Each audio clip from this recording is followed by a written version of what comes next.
ఓం శ్రీ గణేశ శారదా గురుభ్యో నమః. ప్రేక్షక మహాశైలకు ఉగాది శుభాకాంక్షలు తెలియజేసుకుంటూ శ్రీ పరాభవనామ సంవత్సరంలో 12 రాసుల వారికి ఏ రాసుల వారికి ఆదాయము, ఖర్చులు, రాజ్యపూజ్య, అవమానాలు ఉన్నాయో, ఏ విధంగా ఉన్నాయో తెలుసుకొని మీరెంతగా ఆసక్తిగా ఎదురుచూస్తున్నటువంటి విషయాన్ని మీ ముందుకు తీసుకొస్తున్నాం. ఇక్కడ ప్రధానంగా మనకు తెలియజేయవలసిన విషయం ఏమిటంటే, గురు భగవానుడు ఈ సంవత్సరము మిథున రాశిలో కొంతకాలము, కర్కాటక రాశిలో కొంతకాలము, సింహరాశిలో కొంతకాలం ఉంటున్నాడన్న విషయాన్ని మీరు తెలుసుకొని ఉండండి. తర్వాత శని భగవానుకు సంబంధించిన ఫలితం చెప్పుకుంటాం కాబట్టి, శని భగవానుడు స్థిరంగా ఈ సంవత్సరం అంతా మీనరాశిలోనే ఉంటున్నాడుగా తెలుసుకొని ఉండాల్సిందిగా తెలియజేస్తున్నాం. మొదటగా మేషరాశి. ఈ సంవత్సరము మేషరాశి వారికి ఆదాయము 11, ఖర్చు 5, రాజ్యపూజ్యము 2, అవమానము 4గా ఉన్నది.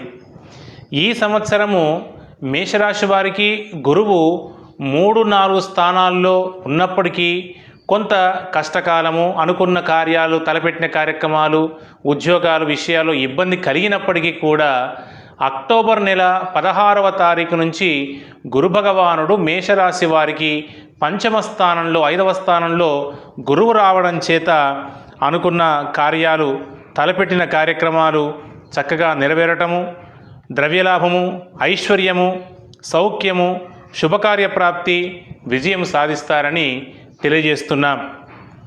మేషరాశి వారికి శని భగవాను యొక్క సంచార స్థితి, శని భగవానుడు మీనరాశిలో ఉన్నాడు.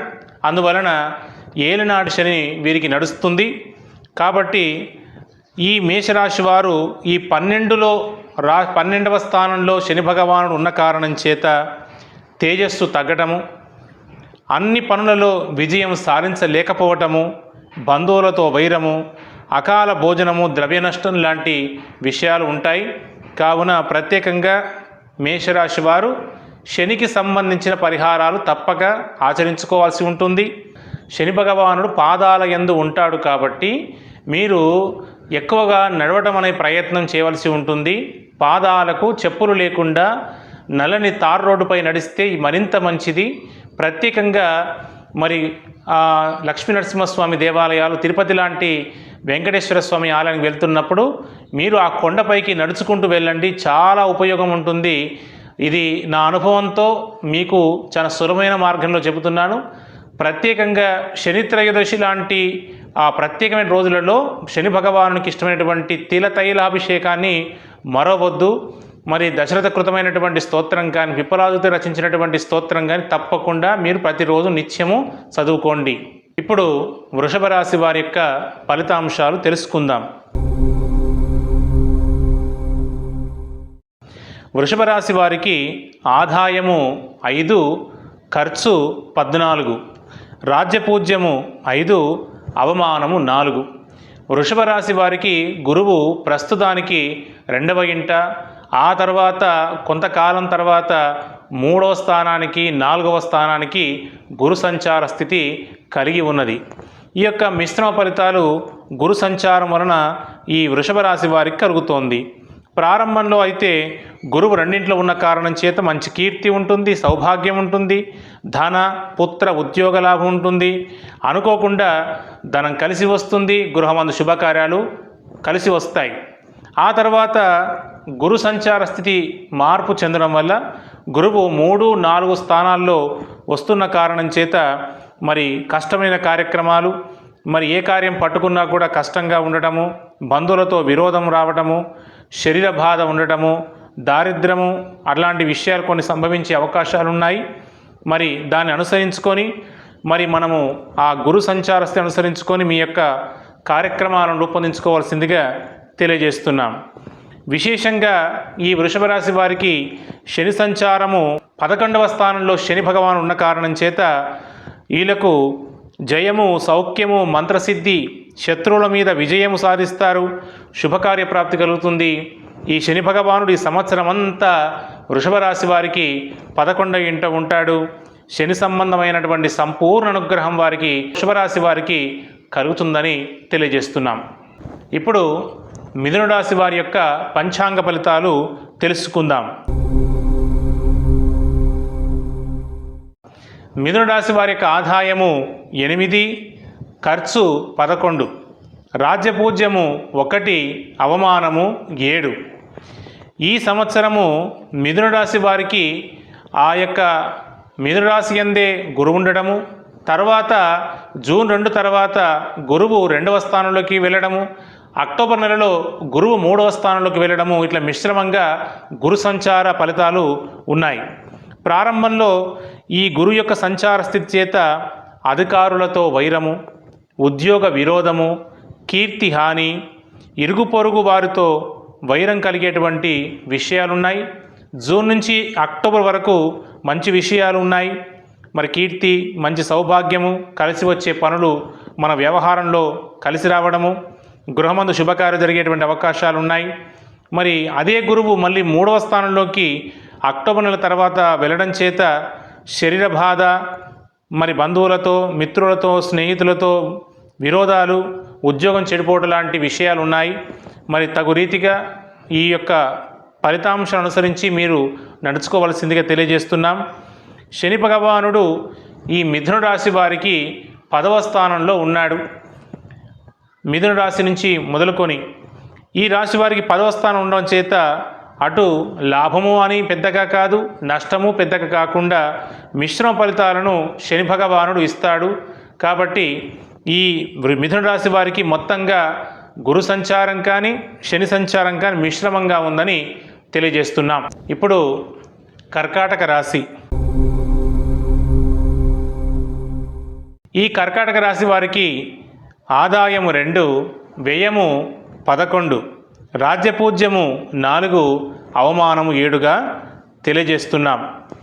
ఈ సంవత్సరంలో ఈ కర్కాటక రాశి వారికి గురు భగవానుడు 12వ స్థానంలోనూ, 1వ స్థానంలోనూ, 2వ స్థానంలో గురు సంచార గోచార స్థితి కలిగి ఉన్నాడు. మొదట ఉన్నటువంటి ప్రారంభంలో ఇప్పటి నుండి ఉగాది పండుగ నుండి మరి గురువు యొక్క సంచార స్థితి వలన, శుభకార్యం వలన అనేకమైన ఖర్చులు, స్థాన చలనము, విప్ర విరోధము, ప్రభుకోపము, కీర్తిహాని ఇలాంటి విషయాలు ఉంటాయి. తర్వాత అక్టోబర్ నెలలో గురువు అతిచారమైన తర్వాత గురు భగవానుడు సింహరాశిలోకి ప్రవేశిస్తున్న సందర్భంలో గురువు 2వ ఇంట ఉన్న కారణం చేత కీర్తి, సౌభాగ్యము, ధన, పుత్ర, ఉద్యోగ లాభము, అనుకోకుండా ధనం కలిసి రావడం, గృహమందు శుభకార్యం జరిగేటువంటి విషయాలు ఉంటాయి. శని భగవానుడు కర్కాటక రాశి వారికి 9వ స్థానంలో ఉంటున్నాడు. 9వ స్థానం అంటే విశేషమైనటువంటి స్థానము. శని భగవాను యొక్క అనుగ్రహం చేత మరి ధనలాభం ఉంటుంది, గృహలాభం ఉంటుంది, స్త్రీ మూలకంగా మంచి లాభం ఉంటాయి, మంచి భోజనం ఉంటుంది. కాబట్టి శని భగవానుడు సంపూర్ణంగా ఈ కర్కాటక రాశి వారికి ఈ సంవత్సరం అంతా శుభమైనటువంటి ఫలితాలను ఇస్తున్నాడు. గురువు మాత్రం మిశ్రమ ఫలితాలను ఇస్తున్నాడని తెలియజేస్తున్నాం. ఇప్పుడు సింహరాశి యొక్క పంచాంగ ఫలితాలను తెలుసుకుందాం. సింహరాశి వారికి ఆదాయము 5, ఖర్చు 5, రాజ్యపూజ్యము 7, అవమానము 3గా చెప్పబడుతోంది. ఇక్కడ సింహరాశి వారికి ప్రస్తుతానికి ఈ ఉగాది పండుగ నుండి మొదలుకొని జూన్ 2 వరకు 11వ స్థానంలో గురు సంచార స్థితి కలిగి ఉన్నది. ఆ తర్వాత 12వ స్థానంలోకి, ఆ తర్వాత జన్మస్థానంలోకి గురువు సంచార స్థితి కలిగి ఉంటున్నాడు. గురువు యొక్క సంచారం చేత మిశ్రమ ఫలితాలు ప్రారంభంలో ఒక విధంగాను, మధ్యలో ఒక విధంగాను, చివరిలో ఒక విధంగాను ఉంటున్నాయి. ఉగాది పండుగ మొదలుకొని గురువు 11వ స్థానంలో ఉన్న కారణం చేత బలము, జయము, సౌఖ్యము, మంత్రసిద్ధి, శత్రువు మీద విజయం సాధిస్తారు.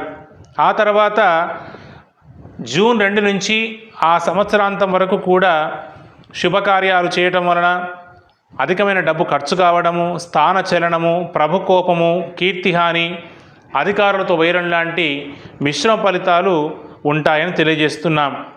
ప్రత్యేకించి సింహరాశి వారికి శని సంచార స్థితి అష్టమ శని నడుస్తోంది ప్రస్తుతానికి. ఇప్పుడు ఈ సంవత్సర కాలం అంతా కూడా శని భగవానుడు మీనరాశి యందు ఉండడం చేత సింహరాశి వారికి 8వ స్థానంలో అష్టమ శనిగా ఉంటోంది.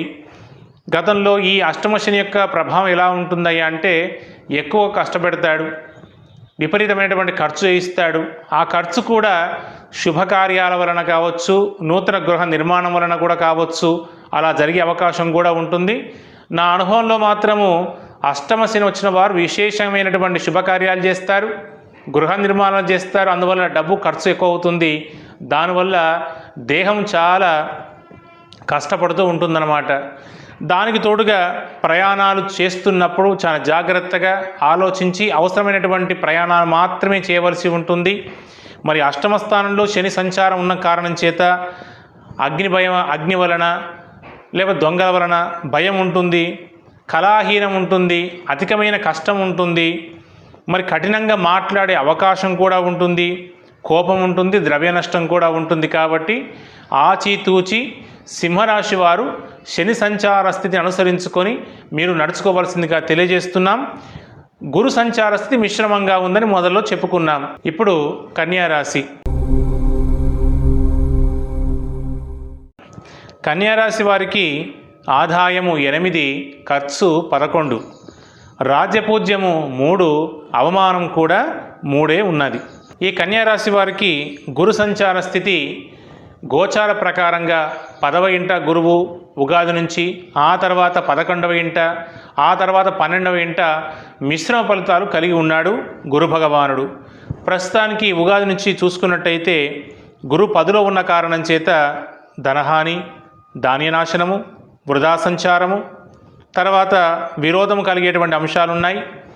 ఆ తర్వాత గురువు యొక్క సంచార స్థితి 11లోకి వస్తున్న కారణం చేత కొంత విజయము, సౌఖ్యము, జయము, మంత్రసిద్ధి, శత్రువు మీద విజయం కలిగేటువంటి మిశ్రమ ఫలితాలు ఈ సంవత్సరము ఈ యొక్క కన్యారాశి వారికి ఉన్నది.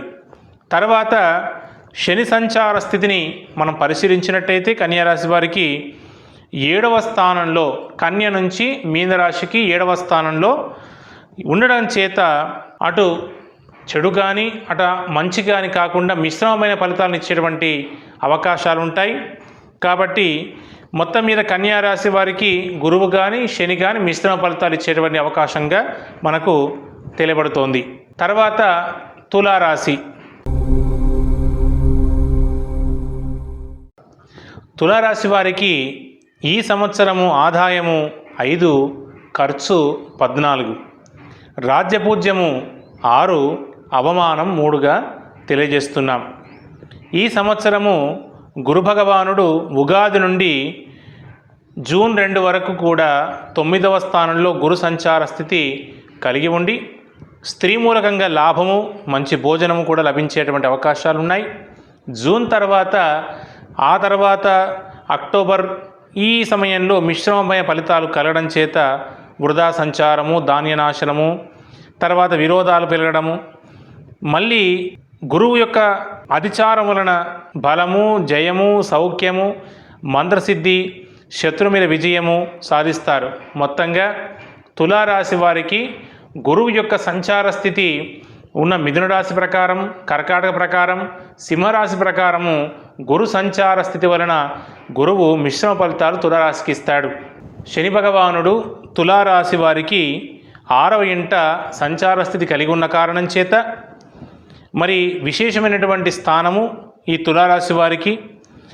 అందువలన ఆరోగ్యం బాగుపడుట, తలపెట్టిన కార్య విజయం సాధించుట, నూతన పరిచయాలు ఏర్పడుట, సంతాన లాభం కలుగుట, అటువంటి విశేషమైనటువంటి ఫలితాలు శని భగవాను అనుగ్రహం చేత తులారాశి వారికి సంప్రాప్తమవుతాయి. వెరసి మొత్తం కూడా శని భగవానుడు ఈ తులారాశి వారికి చాలా బాగున్నాడు. అదే గురు భగవాను కూడా మిశ్రమమైన ఫలితాలు ఇచ్చేటువంటి అవకాశం ఉందని మీకు తెలియజేస్తున్నాం. ఇప్పుడు వృశ్చిక రాశి. వృశ్చిక రాశి వారికి ఆదాయము 11, వ్యయము 5, రాజ్యపూజ్యము 2, అవమానము 6 భాగాలుగా చెప్పబడుతోంది. ఈ సంవత్సరము గురు భగవాను యొక్క సంచార స్థితి ఎలా ఉందయ్యా అంటే ఉగాది పండుగ నుండి మొదలుకొని జూన్ వరకు కూడా 8లో గురువు ఉన్న కారణం చేత చోరాగ్ని భయము, కళాహీనము, కఠినంగా మాట్లాడే విషయము, కోపము, ద్రవ్య నష్టం ఉన్నాయి. ఆ తర్వాత గురువు భగవానుడు 9, 10 స్థానాల్లోకి మరి ప్రవేశిస్తున్నాడు. ఆ కారణం చేత మిశ్రమ ఫలితాలు ఉంటాయి. ధనలాభం ఉంటుంది, గృహలాభం ఉంటుంది, స్త్రీలాభం ఉంటుంది. తర్వాత మళ్ళీ ధనహాని ఉంటుంది, ద్రవ్యనాశనం కూడా ఉంటాయి. తర్వాత ధనహాని ఉంటుంది, ధాన్య నాశనం ఉంటుంది, వృధా సంచారము, విరోధం కూడా కలిగే అవకాశాలు ఉన్నాయి. తర్వాత వృశ్చిక రాశి వారికి శని ఫలితం పరిశీలించినట్టయితే శని భగవానుడు ఈ సంవత్సరం అంతా కూడా 5వ స్థానంలో ఉంటున్నాడు. కాబట్టి శని భగవానుడు మిశ్రమైన ఫలితాలను ఇచ్చేటువంటి అవకాశం ఉంది. అంత చెడుగా కానీ అంత శుభమైనటువంటి ఫలితాలు ఇవ్వకుండా మిశ్రమ ఫలితాలు ఇచ్చే అవకాశం ఉంటుంది. మొత్తం కలిపి వృశ్చిక రాశి వారికి అటు గురు సంచార స్థితి చూసుకున్నా, ఇది శని సంచార స్థితిని అనుసరించి చూసుకున్నా కూడా మిశ్రమ ఫలితాలే ఉన్నాయని మనకు తెలియవస్తుంది. ఆదాయం కొంచెం మెరుగ్గా ఉంది. ఇప్పుడు ధనస్సు రాశి. ఈ ధనస్సు రాశి వారికి ఆదాయము 14, ఖర్చు 11, రాజ్యపూజ్యము 5, అవమానం 6 భాగాలుగా చెప్పబడింది. ఈ ధనస్సు రాశి వారికి ఈ ఉగాది నుండి మొదలుకొని జూన్ ప్రారంభం వరకు కూడా గురువు 7వ స్థానంలో ఉన్న కారణం చేత ఆరోగ్యం బాగుపడును, తలపెట్టిన కార్యాల్లో విజయం సాధిస్తారు, నూతన పరిచయాలు ఏర్పడతాయి. తర్వాత జూన్ నుండి ఒక విధంగాను, అక్టోబర్ తర్వాత మరొక విధంగాను మిశ్రమ ఫలితాలు ఉండే అవకాశాలు ఉన్నాయి. మరి గురువు 7 నుంచి 8వ స్థానానికి జూన్లో వస్తాడు. అందువలన చోరాగ్ని భయము, కళాహీనము ఉండే అవకాశాలు ఉన్నాయి. తర్వాత అక్టోబర్ నుంచి వచ్చే ఉగాది పండుగ వరకు కూడా గురు భగవాను 9లోకి వస్తున్న కారణం చేత ధనలాభం, గృహలాభం, స్త్రీ మూలకంగా లాభం ఉండేటువంటి అవకాశం ఉంది. ధనుసు రాశి వారికి శని సంచార స్థితిని అనుసరించి పరిశీలించినట్టయితే వీరికి అర్ధాష్టమ శని నడుస్తుంది. ఈ సంవత్సరం అంతా కూడా ఈ ఉగాది నుంచి మళ్ళీ వచ్చే ఉగాది పండుగ వరకు కూడా అర్ధాష్టమ శని ఉంటుంది ఈ ధనుస్సు రాశి వారికి. దీనివలన తేజోహీనము, బుద్ధి భ్రంశము, ద్రవ్యనాశనము, దేశత్యాగము, అవమానము ఉంటుంది. కాబట్టి ఈ ధనుస్సు రాశి వారు చక్కగా శనికి సంబంధించినటువంటి పరిహారాలు జపం చేసుకోవటం, స్తోత్రం చేసుకోవటం, విష్ణు సహస్రనామ పారాయణం చేసుకోవటం, శివునికి అభిషేకం చేసుకోవటం, అదేవిధంగా నడకకు సంబంధించిన ప్రయత్నం ఎక్కువగా చేయవలసి ఉంటుంది. పాదాలయందు శని భగవానుడు ఉంటాడు కాబట్టి నడక ఎక్కువ చేయవలసి ఉంటుంది. అదేవిధంగా మరి విశేషమైనటువంటి భగవంతుని దర్శనార్థం వెళ్ళినప్పుడు, కొండపైకి వెళ్ళినప్పుడు వీరు కొండపై కూడా నడుచుకుంటూ వెళ్తే చాలా మంచిది. ఈ విధంగా శని త్రయోదశి ఇలాంటి పర్వదినాల్లో విశేషంగా శని భగవాను తిలతైలాభిషేకంతో అభిషేకం చేస్తే మరింత మంచి ఫలితాలు చూస్తారు. ఇప్పుడు మకర రాశి. ఈ మకర రాశి వారికి ఈ సంవత్సరం ఆదాయం 2, ఖర్చు 8, పూజ్యం 1, అవమానం 2గా చెప్పబడుతోంది. ఈ సంవత్సరము ఈ యొక్క మకర రాశి వారికి ఈ ఉగాది పండుగ నుండి వచ్చేటువంటి జూన్ వరకు కూడా గురువు 6లో ఉంటున్నాడు. అందువలన భార్య పుత్రుల వలన కలహము, బంధువులతో అయిన వారితో విరోధం ఉంటుంది.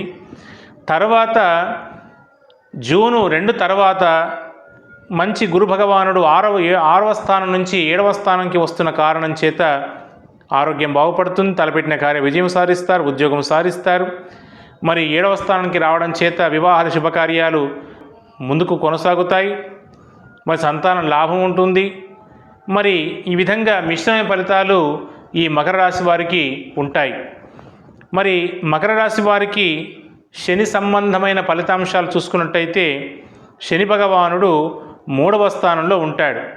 మరి 3వ స్థానంలో ఉండడం చేత శనికి ఈ 3వ స్థానం చాలా విశేషమైనటువంటి స్థానం కాబట్టి మరి సౌభాగ్యము, ధన, పుత్ర, ఉద్యోగ లాభము, అనుకోకుండా ధనం కలిసి వచ్చుట, గృహమందు శుభకార్యాలు చేసేటువంటి విషయాలు ఈ యొక్క శని సంచార స్థితి వలన మనకు కలిగే అవకాశం ఉంటుంది.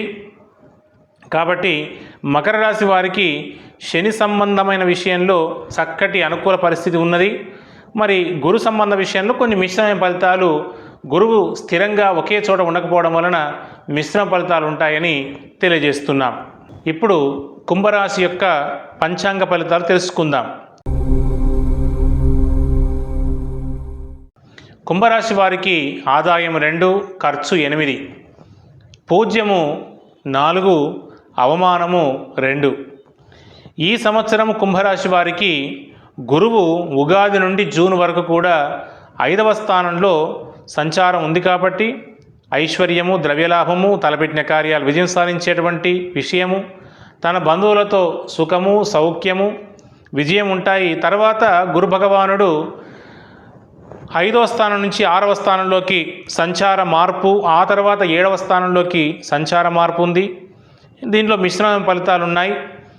ఈ వల్ల 6వ స్థానానికి రావడం చేత కలహాలు, విరోధాలు, తర్వాత ద్రవ్య నష్టం ఉండడం, ఆ తర్వాత 7లోకి గురు భగవాను రావడం చేత ఆరోగ్యం బాగుపడుట, తలపెట్టిన కార్యాలు విజయం సాధిస్తారు, నూతన పరిచయాలు, సంతాన లాభము కలుగుతాయి. కుంభరాశి వారికి ఏలినాటి శని నడుస్తుంది.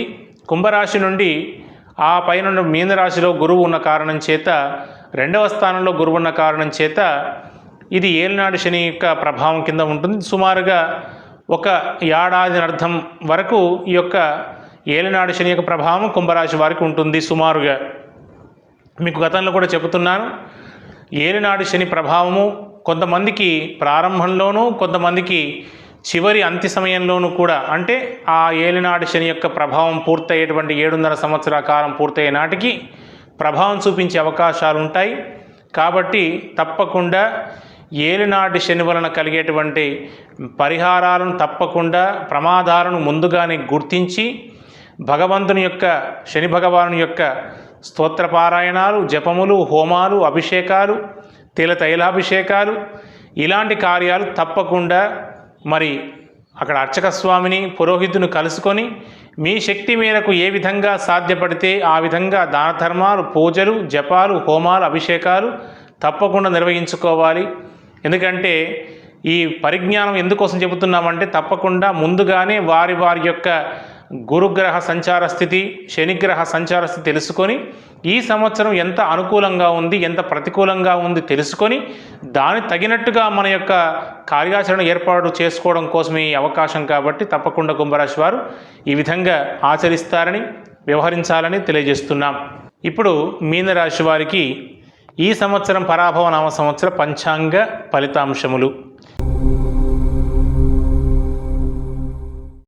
ఆదాయము మీనరాశి వారికి 14, ఖర్చు 11, పూజ్యము 7, అవమానము 5గా చెప్పబడుతోంది.